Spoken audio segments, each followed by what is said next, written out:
On a beaucoup parlé tout à l'heure. So welcome back, everybody. We've spoken about geopolitical risk, and now we're going to look at tech and see what's happening in the field of tech and risk and what it means to us. To what extent will AI storm the job market? Which jobs will have to adapt? Which ones will disappear? And this is very interesting because these are very old questions, even if they've been updating. Every time we go through a change, the same questions are raised. When we had robots on the production lines, what we announced is that the workers would disappear, and 60 years later, they're still around, even though the job profiles have changed. When electricity first appeared, and some of you might remember, they had announced the end of the people who would light the street lamps, and they, however, have disappeared. And today we all know that AI is going to lead to a deep transformation of the job market. But the fields that will be affected aren't necessarily the ones that come to mind straight away and might be at risk of disappearing. So you'll hear an explanation about that in a moment. And we're going to be hearing the presentation of wonderful work that's been done by the Coface teams and our partners. And so I'd like to welcome Axelle Arquié, who's the co-founder of the Observatory of Threatened and Emerging Jobs and research at the CEPII, and Aurélien Duthoit, who is a sector analyst at Coface. So, wow, that was a lot of work. You looked at 923 occupations in 12 countries with 4 AI scenarios at 4 different stages in their development. So I'm not going to reveal everything, but there's certain preconceived ideas that were debunked. And here are a few clues. The service sector is not necessarily the most exposed, and the lower paid occupations are not necessarily the ones that are most at risk. So, Axelle, what was your objective at the outset of the study? What did you seek to measure in terms of employment? Are we talking about gross destruction or net impact? So you've got destruction, but at the same time, creation linked to AI. Our goal was to measure the gross impact. So we looked at the potential destruction of jobs linked to the automation of tasks by AI. And what we did is we assessed the vulnerability of jobs. The study is not factoring into new creations and new professions that might emerge, but we could look at the new jobs and the new tasks that AI will cover, and we look to see the role of human beings in all of this. The fact that we're dealing with increasingly smart systems, even with the emergence of new jobs, it's very possible that some of the tasks might be done more effectively by the AI system. So I spoke about those who would switch on the street lamps. They've now disappeared. But we've also gained a lot more jobs thanks to the invention of electricity.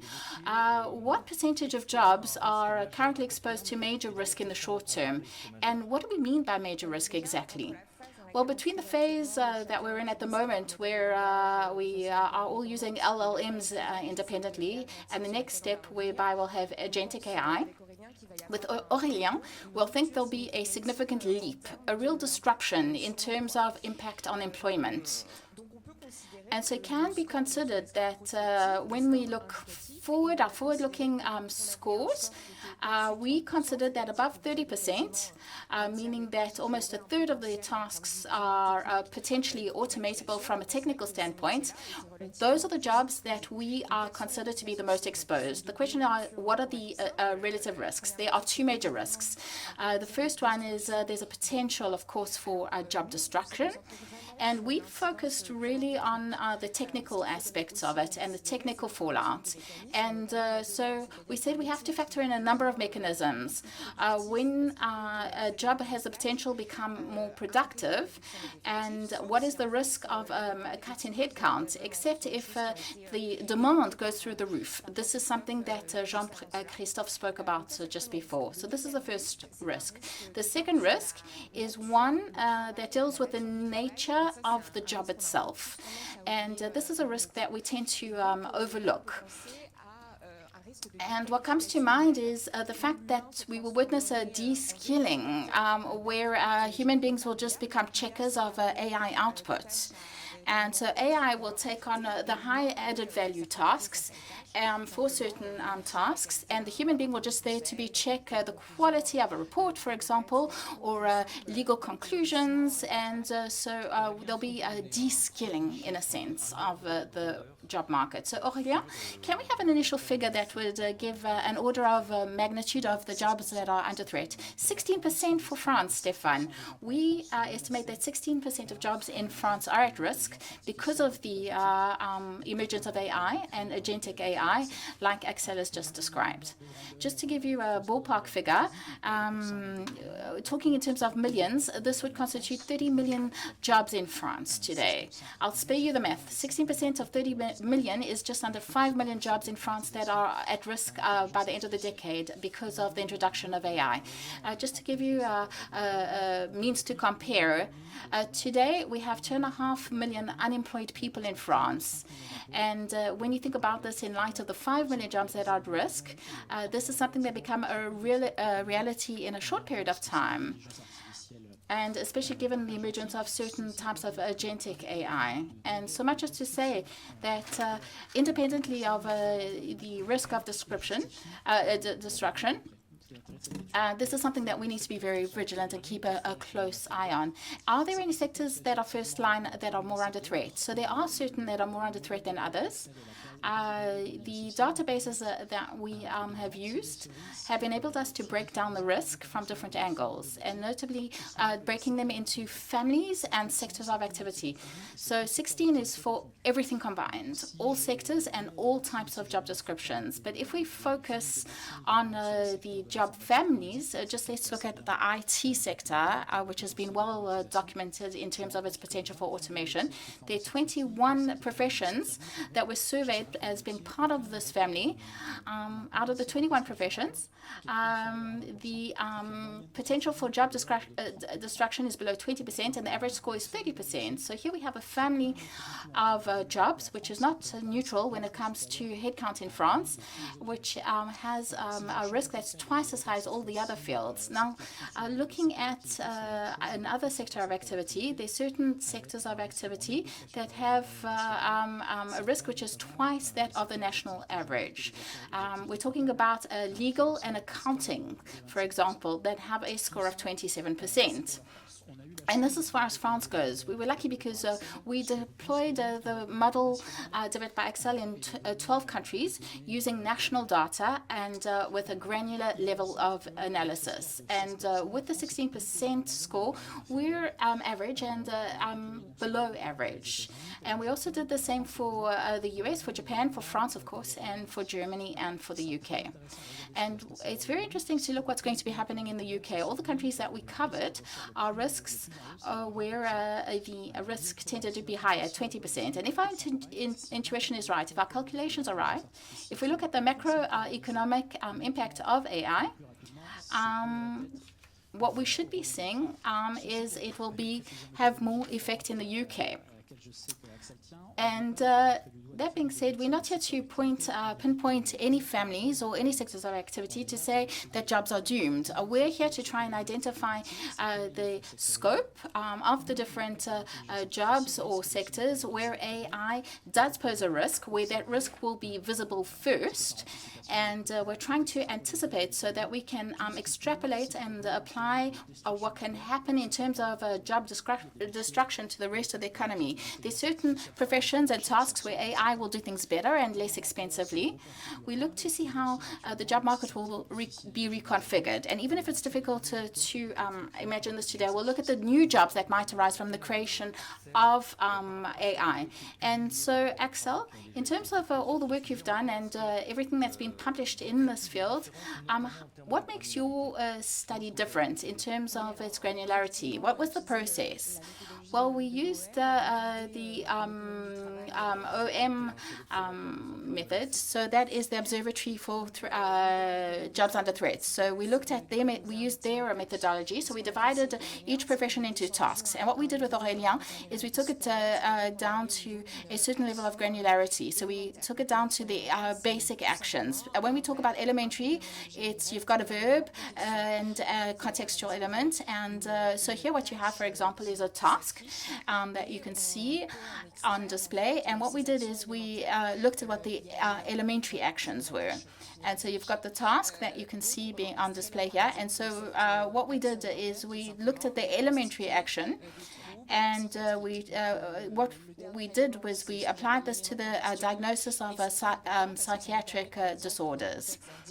And so in the context of a diagnosis, for example, for this specific task, what we could see is that this is a medical context versus another type of task where the diagnosis applies to a problem of an electrical nature. And here the context is different. It requires a physical presence, an actual human being. And so maybe the potential for automation is a little bit different. And so this was one of the first benefits of this approach. Second thing that we did is we assessed generic actions. And we did an analysis without attaching them to any preconceived ideas when it comes to the automation of a given data set. And relative to other studies that were carried out, and for the most part, as far as we know, most of them are based on the opinion that comes from an expert or an LLM, like the one used by ChatGPT, whereas with our approach, we used a stable set of rules, which was also quite arbitrary and can be criticized, but the advantage is that it is iterative, it can be repeated. If we were to use the same model today, we're going to have the same outcomes, and we'll be able to give a firm explanation of why we got the results. So you looked at over 900 jobs. You ran them through 4 different development scenarios, 4 different scenarios that correspond with changes that we're going through at the moment or that we've anticipated on. Well, yes, the first phase is a phase which is one where we all use LLMs in a decentralized manner. And the second phase, which is the agentic AI phase, and this is an orchestration of the LLMs, the large language models. And the difference here is that by combining these models, we are able to entrust them with a draft plan, for example, using a little bit more memory. So instead of just automating a single task or a simple task, we're able to look at the automation of workflows and processes on a wider scale. The next phase is where we draw assumptions, an assumption on a potential innovation that could come about, and innovations in the field of memory. So here we imagine, for example, there's going to be a technological development whereby the systems will be able to have access to human quality memory, episodic memory, to have everything in mind when the decision is made. And the impact on the work here, on the job, is that we can have the automation of projects spanning several months or several years. And so you can see that it will have even more of an impact. And then in the fourth phase, we said, okay, there are 2 possibilities. The first one is we could have a technological plateau, and in terms of reasoning, we'll work on the basis of probabilities still and keep the status quo. The other possibility is that it would be a real technological breakthrough in terms of reasoning. And so a superhuman AI, for example, that would dominate in all fields, in cognitive fields, and have a more general type of AI. So in this scenario, we go from 4% to 49% for the more progressive stages of use of AI. So how long do we have to prepare, Aurélien? It's difficult to tell exactly. I think that we won't see this hit before 2050, and we're not sure in terms of exactly what the exact outcomes will be and how far the development of general AI will go. The scientists can't seem to come to a consensus. Given the stage that we're at, they certain say we'll never be able to reach that stage in the first place, but there's certain members of the scientific community and that are convinced that we will get there. So we don't have any consensus on the timeline, though. And so we're still at a stage where we are seeing the development of general AI. Another consensus is that we are sure that we won't get to the stage if we do what we're doing now, but just better.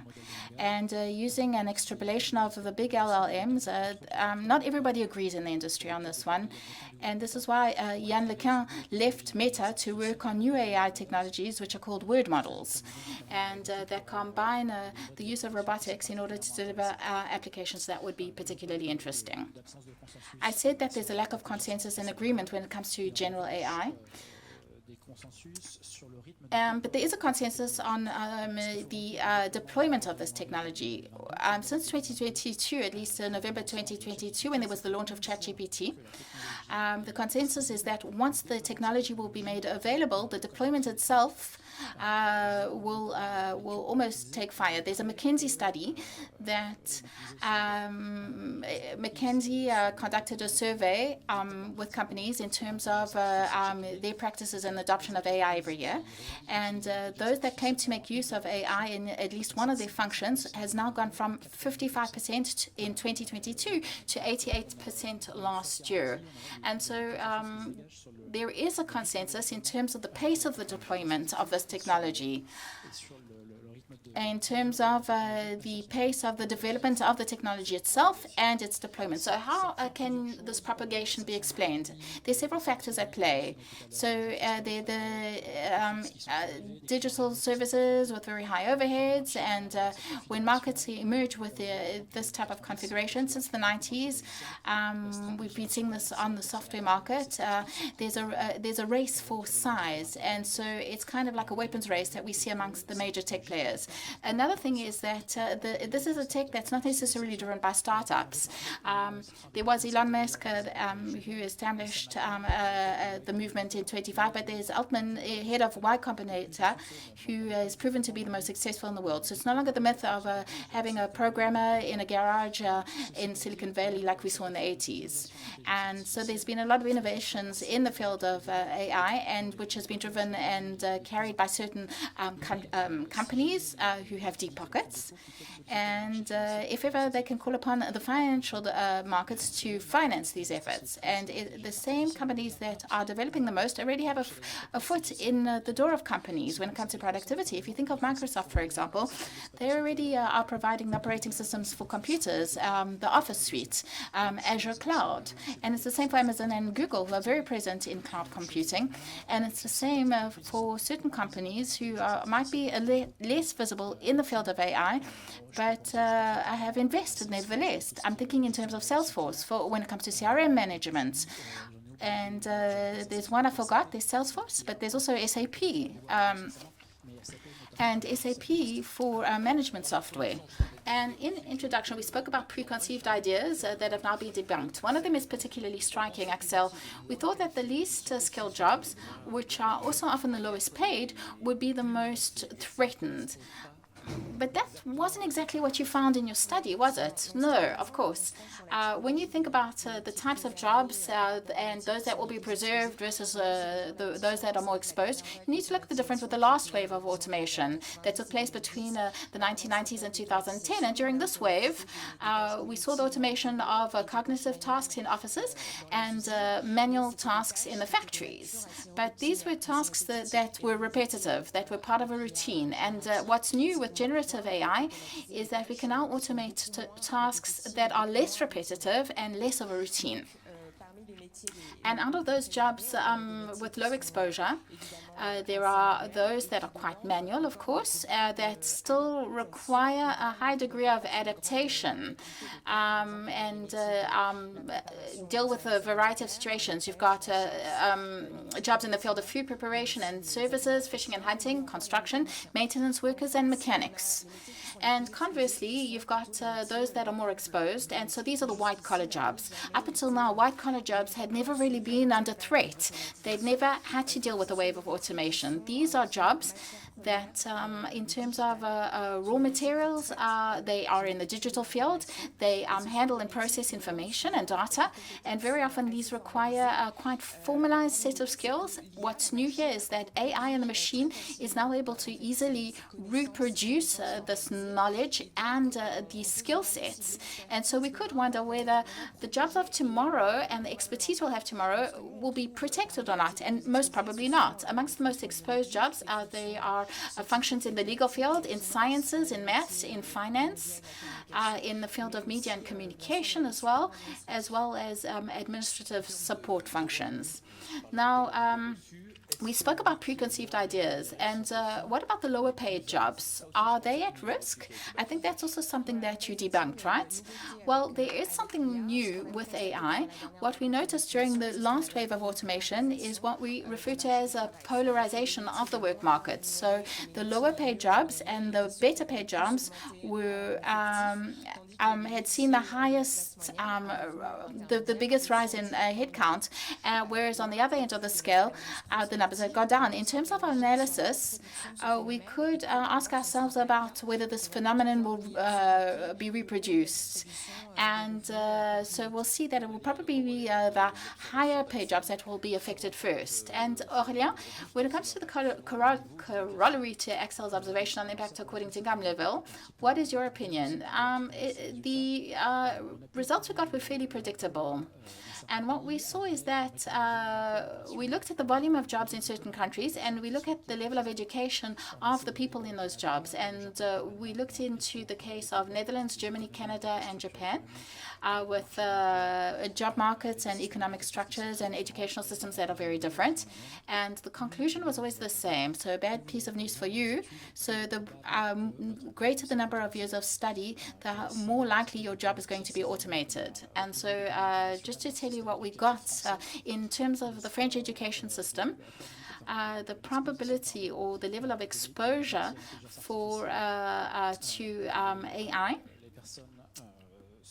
for people who have got a CAP or BAP, which are short vocational studies, the figure is 15%. For those who come out of the higher education system, who have done technical studies, this goes up to 15 to 20%, and it's more than 25% for people who have got a university degree. And Axelle even took it a step beyond. Those with doctoral studies will be hard hit. I've got a book by an essayist, and I think you got the same. There is a thesis, and the premises are quite correct. It says that given the potential of AI, AI can be used as an educational tool, but this is relatively new. And the premise here is to say that the educational system doesn't really prepare us for the jobs of tomorrow. But to conclude that studies are completely useless, I don't think that is something that we should be putting forward. I don't think we should cross that line yet. When you open up and look under what lies under the hood, and you see the most exposed professions, you've always got those professions whereby AI will not be able to take over tasks, and not in the short term. And so we said the second misconception is that industry will be spared, and that's not true either. Industry is more exposed than services. Like Axelle said, AI and technology will revolutionize the way we deal with cognitive tasks, and services tend to be more cognitive driven. But that being said, they all have the same basis in terms of the way they operate, and this is common to industry and services. There's communications, which has enabled us to be here today. It's true for strategy and human resources, and it holds true for purchasing, sales forces, etc. So there's a second aspect that needs to be factored in, and that is the fact that there's something that's very specific to industry that's very much exposed to AI, and this is research and development, R&D. These fields are engineering jobs, and they are highly exposed to AI. And unfortunately, when you talk about exposure to AI, you can't just make a distinction between industry and services here. And on this graph, we can see that certain sectors, there's the chemical industry and electronics that are highly exposed to AI beyond certain service activities, such as the restaurant and catering industry, road transport, and sales. There's a slide as well that shows us that industrial countries are no more spared than others. Well, that's for sure. The industrial countries, logically speaking, will not be spared of the changes brought about by AI, and for the reasons that I just mentioned. I said that we mainly worked on the data coming from 12 countries, and we were able to extrapolate on an EU level with data which is not as granular, but was satisfactory nevertheless, and enabled us to cover countries that we wouldn't have done ordinarily. We wouldn't have had Spain, Italy, Turkey, and the weight of industry is not an explanation. So look at Germany and Turkey. These are two countries that have equivalent level of contribution. And Germany has a score that's higher than France. And it's an industrialized country. And it also has a cohort of engineers. It will be penalized because it is industrialized, whereas on the other end of the spectrum, Turkey will be spared because it's not because they're not industrialized. It's just because a lot of the jobs are manual, and they have a strong labor force. And it makes me think of the textile industry or the agri-foods industry. And so you can't just define industry versus services. It depends on the type of industry and the type of services. There's Luxembourg and the UK that will be severely penalized because they have a lot of finance, a lot of engineering, and a lot of IT. And when it comes to services, what we're observing in France, in Italy, and Greece is that you have countries that will be relatively preserved because they have a lot of tourism and a lot of hotels, a lot of catering. And what about back to France? When we look at the map of France, what will change in terms of employment? And regional exposure depends on the composition of occupations in the region. And what we can see is a correlation between a region's economic wealth and its exposure to automation. And here we have the large urban areas that will be the most affected because this is where you find the type of professions we mentioned before that will be more exposed. And so these are professions that had made the catchment areas rich in the first place, and now what made them rich in the first place is becoming a risk factor. On the other end of the spectrum, you've got employment bases that have a lot of agricultural activities, tourism, etc., that will be better preserved. So amongst the protected basins, there'll be Corsica, the Nord Atlantique, the Médoc region, areas around Sarlat and Royan, etc. And we're going to try and conclude. We've already gone over time, and I'm pretty sure that AI would have managed time better than we did. Aurélien? Very often we speak about a shift in value from labor to capital. Can AI accentuate this phenomenon or change it? Well, the key question, like Jean-Christophe said earlier, if we replace human work by capital, we're going to make the economy more capitalistic. There's a second mechanism that we have to consider, which is how we share our productivity gains that we get from AI. And the question is, what goes back to the company that's deploying the AI solutions? To what extent will they be able to benefit from those gains? And look at the proportion of those gains that will be captured by those companies that are providing those technological bricks that are used by other companies, bearing in mind that the bricks in question are come for the most part from America. And so before it's about work that was taxed in France that will be replaced by capital that's taxed elsewhere. And the money will be going into the coffers of companies that are located outside France. So the fiscal considerations.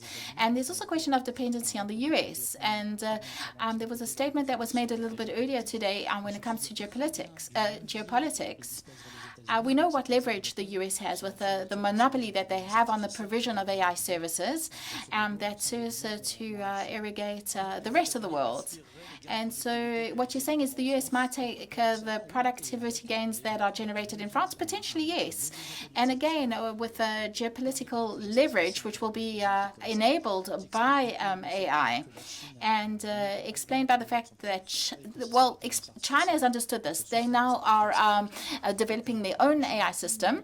And China is also inundating the world with a very open model of AI, a lot more than the American model, in order to counteract the American influence. And what about us, the French? If there's a pact that will be better remunerated, should we be worried about our tax revenues? What's going to happen in the field of public financing? The state in the medium term will be confronted with a type of deficit. If you say that the better paid jobs will be the first to go, then the state will be losing out in taxes, in expenditure, and there will be a lowering of revenues, and expenditure will go up because you're going to have to pay for all those people who will find themselves on unemployment, at least while they're waiting to take on the new emerging jobs. And so, as such, this could endanger the financing of our social welfare system. And this is something that we need to think about upstream. Because reform cycles are long relative to the development in tech, which is really quick. I hope it's not going to be as quick as we fear, but this is something we need to anticipate on. And now we're going to conclude with one last question. I'd like us to end on a positive note. Is there anything that's going to hold back the adoption of AI, or there will be things that will hold everything back? In terms of the technology itself, they're going to be organizational issues. In order to institute agentic AI in companies, for example, this will require the production processes to be reconfigured. And like we saw factories that had to reorganize their assembly lines, the cognitive activities, whether it be in the legal industry or in other cognitive industries, they're going to have to rethink the way they work in order to integrate agentic AI. A second thing, which lies somewhere at the crossroads, is you need to be able to explain these models. And this is a problem because they are still somewhat of a black box. Even for those who produce the models themselves, they're going to need to explain the decisions taken by the models. As long as we don't have a solution, this will be a big problem and drawback for our operations. If you're working in a chemical production plant and the AI says you need to lower the temperature, but you can't explain why or understand the logic of the decision, is this something that needs to be done? Is it based on the right thought process? Does it come from a problem with the sensor? If an operator can't understand the logic or the reasoning, it will be very difficult for us to explain these unexplainable models. So you have 20 seconds. To put this in a different way, there'll be issues when it comes to organization. It's not because it's technically possible that it's economically viable. This is what we saw in the field of robotics. 60% of robots in industry are still equated with the automotive industry and electronics. And when you've got standardized processes, it's viable, but it's economical, but it's not viable. And it doesn't make sense to introduce all the technology when you can get labor, which is more flexible and cheaper in Asia, for example. And I just like to conclude by not saying it's not because it's technically possible that it's socially acceptable or ethically responsible. When you look at ChatGPT, the two sentences that come up, and so ChatGPT can make mistakes, and it is recommended to check all the important information. So who will be responsible if ever there's a mistake? What will happen if we oblige the tech suppliers to bear the responsibility of any mistakes potentially made by the solutions that they provide? If the risk is transferred to the user or a user company that's using AI, if the company knows they'll be responsible for any mistakes, and will they continue to provide these solutions to the customers? If the customer knows that they've been provided a service that can include a mistake and that they cannot turn against the technological supply, what do? When you go to the hospital, for example, you sign a waiver or a letter of consent that you are advised and you agree. And it's not a waiver. It doesn't mean that the surgeon can do whatever he wants. It just means that you acknowledge the fact that things can be somewhat random and it's not a perfect science. And you will tolerate this because you know that to err is human. But would you accept the same type of mistake being made by an AI or by a machine? And you won't even be able to get an explanation as to why the mistake occurred in the first place. So that was 20 seconds. And I've got 5 seconds left, says our speaker. I'd just like to thank Galéran, who is with us here today. We weren't able to extend thanks. Thank you to Galéran, and who worked on the weighting system that we used to calculate our scores. Do you think that AI will be able to replace musicians? I don't think so, and maybe not this specific musician.